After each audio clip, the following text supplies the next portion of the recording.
তৃণমূলের সঙ্গে এক শ্রেণীর পুলিশ অফিসার, কোচবিহারের এসপি সহ নিচের তলা নয়, আর উদয়ন গুহর মতো গুন্ডারা আছেন।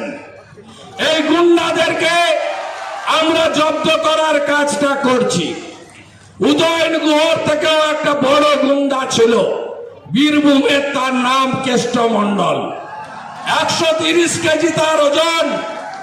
ভোট এলেই এই চ্যানেলগুলো তার কাছে যেত যে কেষ্টদা ভোট তো এসে গেল, বলছে ভোট আবার কি হবে, চড়াম চড়াম ঢাক বাজবে, নকুল দানা বিতরণ হবে, গুড় বাতাসা বিতরণ হবে, আর বিরোধীরা উন্নয়ন দাঁড়িয়ে আছে দেখতে পাবে। ওই কেষ্ট বেটা এখন কোথায়? কেষ্ট বেটা কোথায়?